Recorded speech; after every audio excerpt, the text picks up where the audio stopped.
Hi guys. Okay, so this kind of works. I'm trying to figure out like an angle so that you can see these precarious books just kind of haphazardly positioned there. Elsa's behind the desk. She can get through there now and she's scratching behind. Elsa! Anyway, but I had it facing that way and the light from the blinds, even though I closed them, just was not, it was all dark and everything, so I think this is alright. I'm kind of squished in, you can see my bed frame, but it's a different angle, it's slightly different. Let's see if I can bring in a little bit more light now. Ah, beautiful. Okay, there we go. Today I have my July haul, my book haul. A lot of the stuff again from Vinted, which has been doing me wonders. Well, been doing my mind wonders, maybe not my bank account, but all these books pretty much I've gotten pre-loved. I'll show you the ones that aren't, and I've also got one more on the way that I'll talk about if I remember when I show you the book that it kind of connects with. So I've just realised, am I flipped? What is it usually like that? Bear with me a second. Sorry, that was really weird. In the viewfinder for the first time, I think I just noticed that on my right it is backwards, but it's not in the actual footage. Anyway, you don't need to know that. We're going to actually start off with something that arrived today, and I'm super excited because I ordered this like 2 or 3 months ago, and Kat from Kat's Reading Corner, she sells her books every now and then and like fandom stuff that she's not interested in, and so I got some stuff from her. But Hermes, I hate Hermes, they lost it and it was just this big issue trying to get it back. Anyway, good news, I found out today that it got delivered today, and I just realised I forgot one book, bear with me. So yeah, came today. I'm going to do a little unboxing of that meanwhile, and let me just grab the book that I forgot that I had. Okay, I've returned. So let's get into this because this is a thing I'm really excited about, and I can't remember the majority of the stuff that I've got, but it is definitely going to feel like Christmas. It's worth the wait, I'm sure. I just hope Hermes haven't damaged it.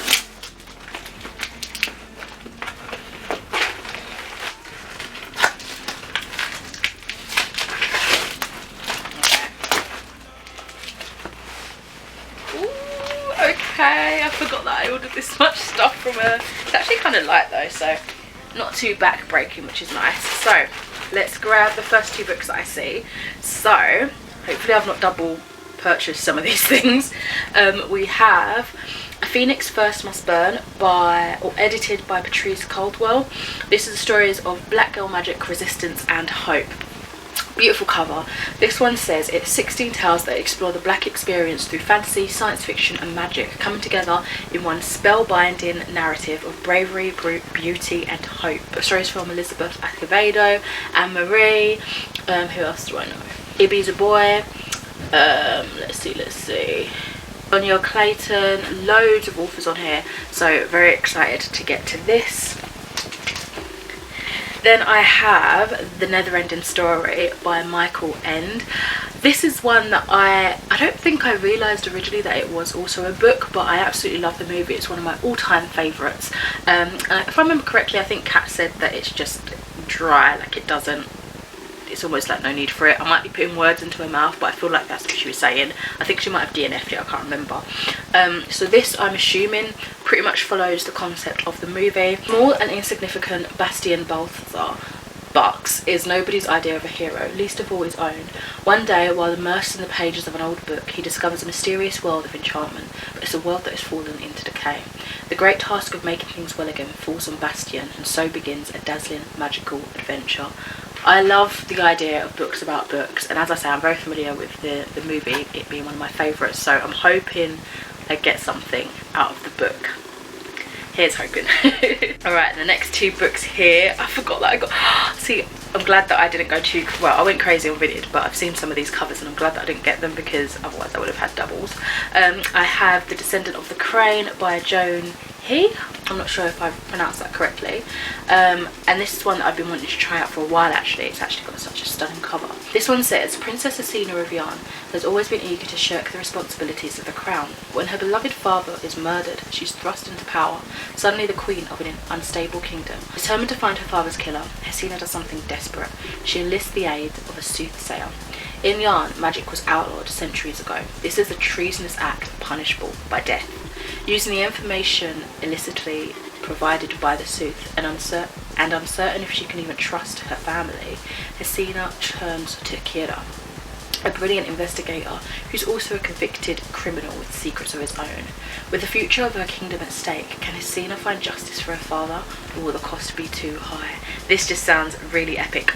I want to say it's a standalone, but I'm not incredibly sure. So if it's a standalone, awesome, because I feel like this could be just a one and done awesome story. But I mean, if there's more content about this world, this universe, this story, then if I like it, that might be a good thing as well. Another book I have here is The Song of Achilles by Madeline Miller. I'm a bit concerned about this because my cousin Ebony really doesn't like this. She feels like she's in the she's an anomaly for that viewing because everybody loves this, and I'm hoping to fall into the category of everyone loving it as well. Sorry Ebony, but I love Greek mythology, and I've been slowly kind of collecting books that kind of takes those elements in a fictionalized way.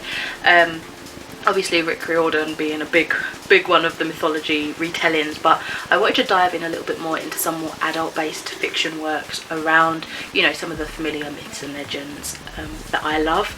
So this one will be good. This is a story I don't know an awful lot about in mythology, so it'd be cool to kind of see this interpretation anyway and then do a bit more research or whatever. But yeah, I am a little bit concerned now because my cousin didn't like it and we usually have similar book taste to an extent. So this one says, Greece in the Age of Heroes. I'm going to be butchering some of these Grecian names, I do apologise. Patroclus, an awkward young prince, has been exiled to the court of King Peleus and his perfect son Achilles. Despite their differences, Achilles befriends the shamed prince, and as they grow into young men skilled in the arts of war and medicine, their bond blossoms into something deeper, despite the displeasure of Achilles' mother Thetis, a cruel sea goddess. But when word comes that Helen of Sparta has been kidnapped, Achilles must go to war in distant Troy and fulfill his destiny. Torn between love and fear for his friend, Patroclus goes with him, little knowing that the years that follow will test everything they hold dear. And you know what, it sounds really epic, and obviously being based off of the Greek mythology, it should be epic, but it just doesn't look like enough space to do it justice, so we'll have to see. I am very intrigued. I have generally heard that Madeline Miller, particularly with Circe and that, has got a lot of praise, so I'm hoping she's another author that I fall in love with. Alright, so I've got two more books in here. Oh, I forgot I got this one. I forgot. Okay. Oh, fabulous. So we have, I don't know if this is in the right order, but we've got some Dark Crystal books, which is another one that I really enjoy. I think Kat read these just before the Dark Crystal Netflix show came out. And I think both of us, I don't want to put words into her mouth, but looking at the front cover I thought it was going to be a graphic novel until she read it and said that it wasn't, it was just a regular novel. But anyway, these are Jim Henson's Dark Crystal, but this is written by G.M. Lee, and they are Song of the Dark Crystal and Shadows of the Dark Crystal. So yeah, I'm guessing it's just stories set in that world. I don't know if it's like prequels to the TV show or if, I don't even know. These came out in 2017. Not too sure, you know. I feel like this one might be the first one, but I don't want to spoil myself, so I will not risk reading the back, even though I could just look on Goodreads. But yeah, they are stunning covers. I'm very excited to have these. And then the last two things in here are some products from like boxes that she didn't want. This one is from Fairy Lou, and this is the Bear and the Nightingale ceramic mug, designed by Monolime Art, and I love the Winter Night trilogy. It's one of my favourite trilogies, and so I was very excited that she was getting rid of these because I needed it. But look at this stunning art. I don't know, if I drink out of it I might use something that's not like stainy, so maybe just like fruit teas and stuff, but it is beautiful. It's a deep blue on the inside, and it's got Vasya there and then the Winter King there. I can't remember what his actual name is. Oh, absolutely stunning. Oh my god, I'm so happy to have these. Definitely worth the wait. Thank you so much, Kat. Oh, I didn't even notice it's got like a little snowflake on the inside. I don't think you guys can see. It's very cute. And then also to go with that, there's like a little tote bag as well with some beautiful stunning art again of Vazia and the Winter Night King. Oh my god, absolutely beautiful. I've spoken about this trilogy so much on my channel, so I'll link the review for the first book in the cards if you're interested in learning a little bit more and seeing some of my thoughts. So that is it for that box. I'm so excited to get to these books, but you know, I say that all the time, I'll get to them when I get to them. I wouldn't want like to have them physically if I didn't want to eventually read them, so we'll just see what happens. Next up is the big stack that I have been slowly purchasing off of Vinted. So I bought a third book in a trilogy. I've been reading these books sort of back to back almost for the most part, in July mainly. Yeah, I'm pretty sure just in July really. We'll see, I don't know. I'm planning to read this one soon, but I don't know if it will fall in August or not. But this is the third book in the trilogy of Howl's Moving Castle, and that is House of Many Ways by Diana Wynne-Jones. Oh my gosh, I have been loving these. Again, I won't talk too much about this because obviously it's a third in the trilogy, and I've been doing reading vlogs for them as well, so I will link the Howl's Moving Castle one for you if you're interested. The sequel is Castle in the Air, and then the third book is House of Many Ways, and it seems like so far, just from reading the first two, they are separate kind of stories but set in the same world. And again, Howl's Moving Castle I absolutely adore. I loved the Ghibli film, so I was really happy to enjoy the books as well. So this one, hopefully get into this very soon. And then I picked up another sequel because I'm trying to get through books that I have and looking at my shelves and seeing if I own sequels or if the sequels are out and I just need to finish it. And this one, I don't know if it's completed or not, but it is the second book in The Children of Eden by Joey Graceffa, and this is The Elites of Eden. And I don't really remember an awful lot of the details of the first book. I think I did a review on it, and if I did, I'll link it in the cards as well. But I know that it's like a sort of sci-fi dystopian utopian world. What's originally looked at to be this utopia is quite corrupt, you know. Then in my head that means it turns into like a dystopia. This false pretense, like people are very regulated, things are very, you know, done specifically, very regimented. And this is the sequel to that, but as I say, I can't remember exactly the details, so I don't want to say anything in case I spoil it or just give you the complete wrong idea of what to expect, basically. Next up, I got a book that was actually the winner of the Man Booker Prize 2016, and that is The Sellout by Paul Beatty. I've heard some interesting things about this. I don't really know an awful lot. It's in the literary fiction world, and I tend to try a lot of these, but not knowing an awful lot, I feel like I get the most enjoyment, but I am intrigued to try it out.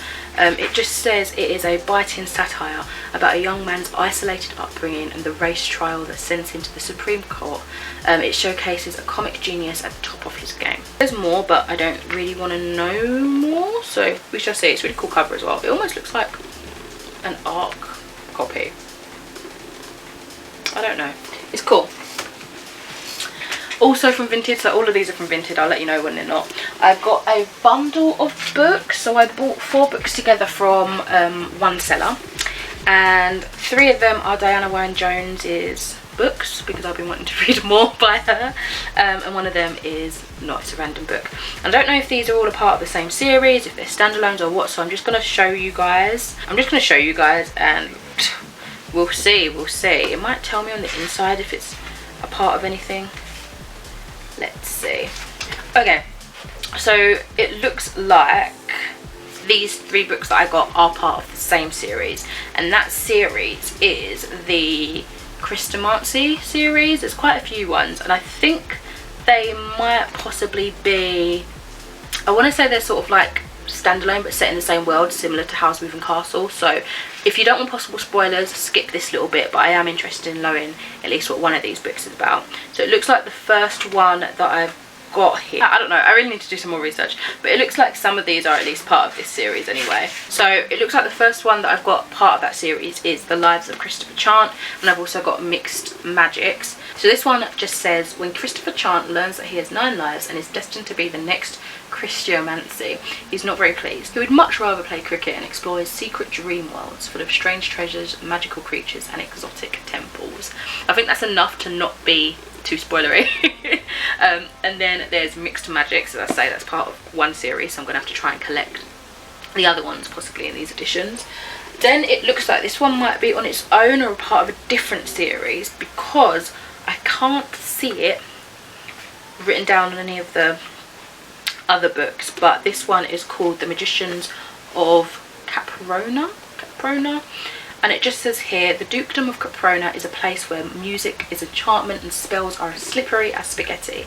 The magical business is run by 2 great spell houses, one owned by the Montana family and the other by the Petrokicks. I can't say that. They are deadly rivals. So when all spells starts going wrong, they naturally blame one another. Very exciting. They're just very, from Howl's Moving Castle books that I've read so far, I just find that her writing is very whimsical and humorous and just fills me with happiness. So I don't know if you heard that, my boyfriend's laughing in the other room, I don't know. Yeah, and then also a part of that bundle from the same seller, I picked up a copy of The Secret Garden by Frances Hodgson Burnett. This is the Vintage Classics edition, and I don't think I've ever read The Secret Garden before at all. And as you guys might have seen if you've been watching my reading vlogs and my wrap-ups and stuff, you know that I've been trying to dip my toes more into classics, and I thought I might as well try with this. I know this is a much beloved classic. So this one says, when Mary Lennox is sent to Misselthwaite Manor to live with her uncle, everybody says she's the most disagreeable looking child ever seen. It's true too. Mary is pale, spoiled and quite contrary, but she is also horribly lonely. Then one day she hears about a garden in the grounds of the manor that's been kept locked and hidden for years, and when a friendly robin helps Mary find the key, she discovers the most magical place anyone could imagine. That sounds just whimsical and beautiful, and yes, I'm looking forward to that. A little bit of like a magical realism, which is perfect, I feel, when you just want a bit of escapism.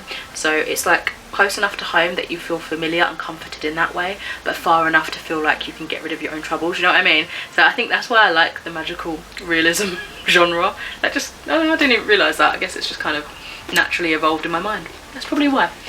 Right, next up I bought a, well, I don't know what the order of this is, but I bought some Anne Rice books, and yeah, I'll show you them, but I bought them from like separate places, so they're kind of randomly placed within this haul. The first one I've picked up to hand is Vampire Lestat. Again, this is part of the Vampire Chronicles, and this is actually book 2, so when we get to the first book I'll tell you what the actual plot is. But I watched the Queen of the Damned movie when I was like probably far too young to watch it, and that movie did things to me.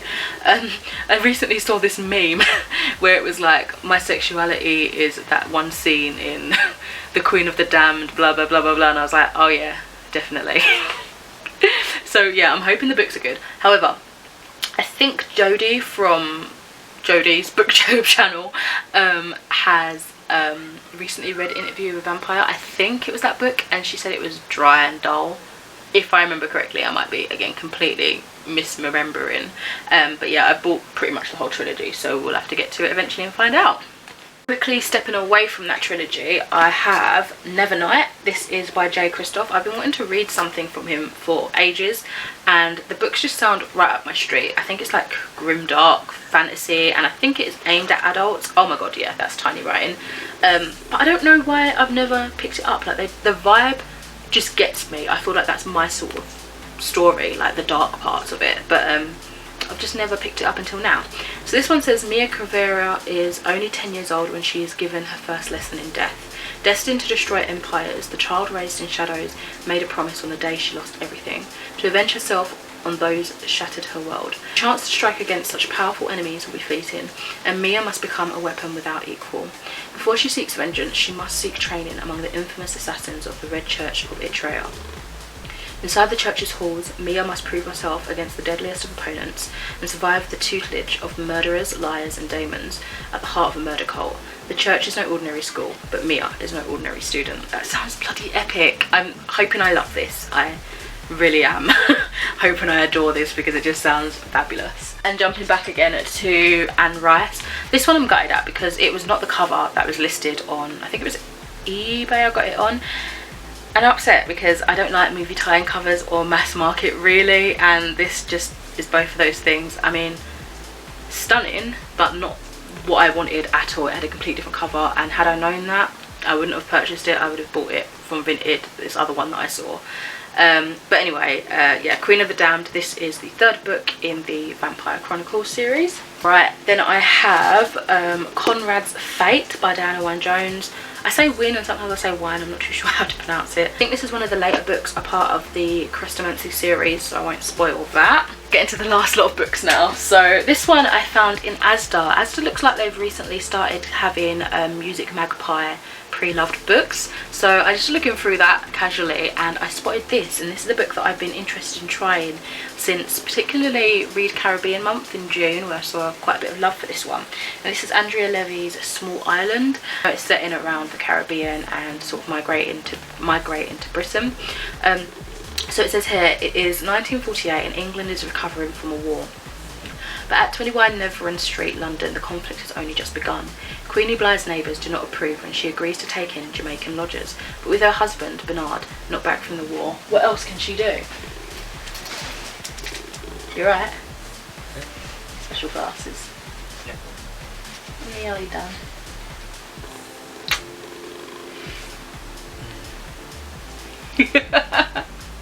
You're so cute. What are you playing?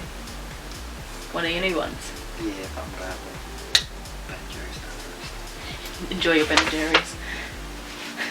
See you in a minute. Where was I? Oh yeah. Gilbert Joseph was one of the several thousand Jamaican men who joined the RAF to fight against Hitler. Returning to England as a civilian, he finds himself treated very differently. I feel like this is a story that is so real. I'm sure so many Jamaicans felt this way after, you know, helping against the war, and then were treated so hostile. Gilbert's wife Hortense too had longed to leave Jamaica and start a better life in England. When she joins him, she is shocked to find London shabby, decrepit and far from the city of their dreams. Even Gilbert is not the man that she thought he was. This story explores a point in England's past when the country began to change. In this delicately wrought and profoundly moving novel, Andrea Levy handles the weighty themes of empire, prejudice, war and love with a superb lightness of touch and generosity of spirit. This sounds like a phenomenal read, and I'm hoping to really get something out of this and really enjoy it when I get to it. This was only £2 as well. Okay, so almost the last book and almost the last book of this trilogy that I'll talk about, because I do have another version of this coming soon, I think tomorrow, so I will put a little clip in a second. But this is Interview with a Vampire by Anne Rice. This is the first of the Vampire Chronicles, so now I can tell you a little bit about what it's about, even though you guys probably know. It's done its rounds many a times. But this says, in a darkened room the boy sits, waiting for the story to begin. His companion is a young man cloaked in shadow, his voice low and soft.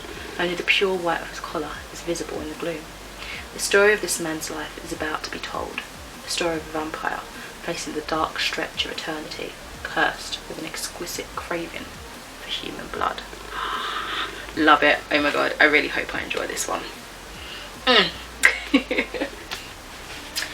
So yeah, I did actually get another edition. I think it's a graphic novel by the sounds of things, told from a different character's point of view, but it is basically the same story, and that is called Interview with a Vampire, told by, I want to say, Clarice's point of view.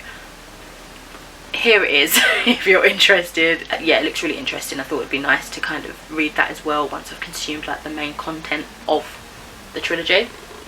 The last book, this was a really, almost, I want to call it fate that I got this book today, because I was in Asda doing a bit of food shopping, and it was just one of those days. I ended up having a bit of a meltdown. I started like crying in the middle of shopping, so I had to go to the toilet and sort myself out. But when I came back down, I cut through the book aisle like I always do, looking for my boyfriend, and I've been wanting to read this book for ages, but this particular day, when I was feeling these particular things and just feeling overwhelming and stuff, it just really, I don't know, it was just serendipitous, I guess.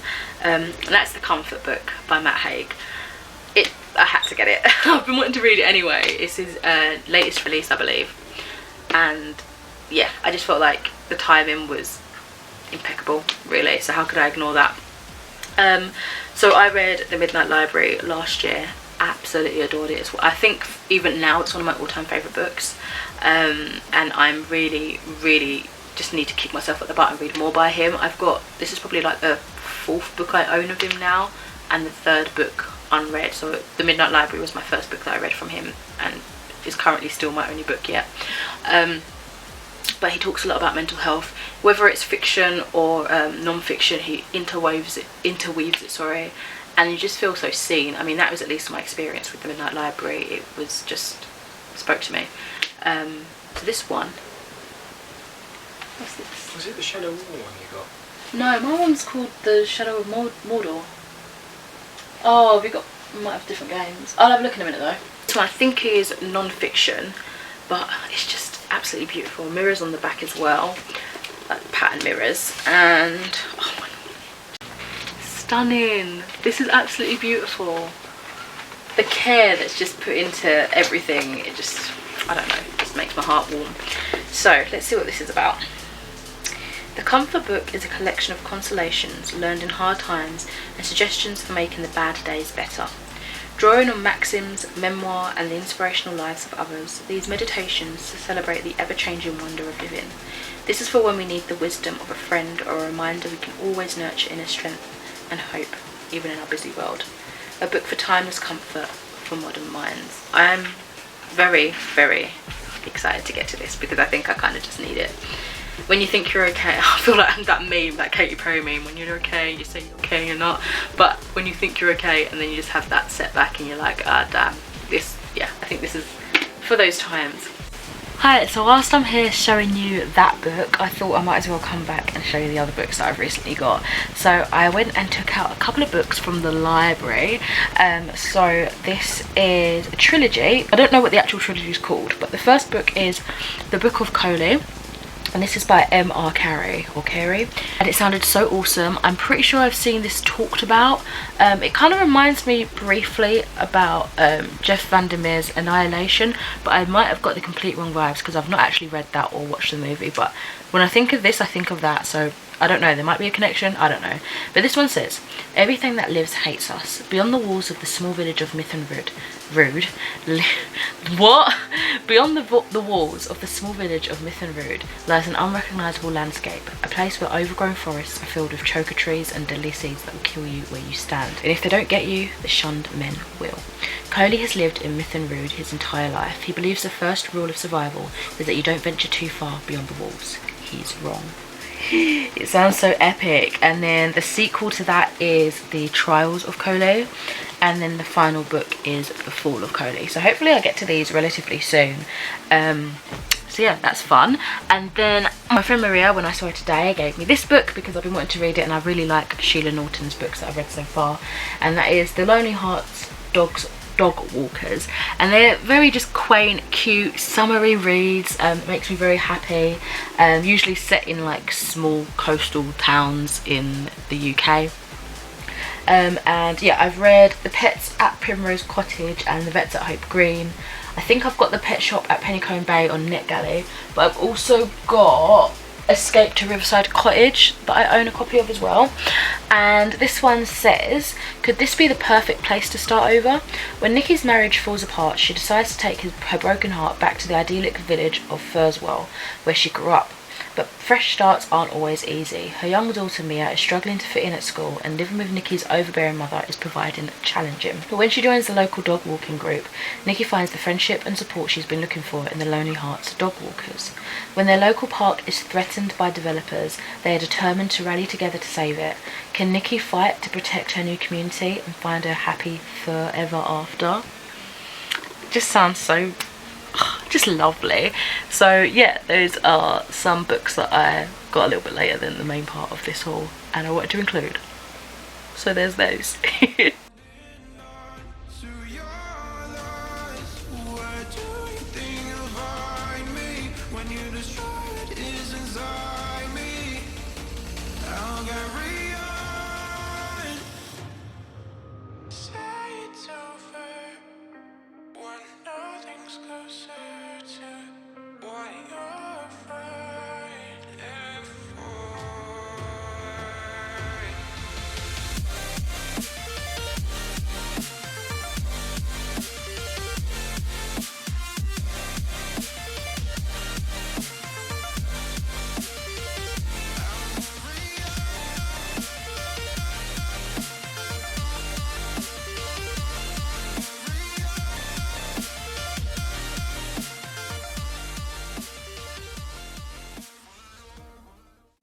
Anyway, that is my rather beefy stack, and pretend I've got the other book as well, of books that I got in July.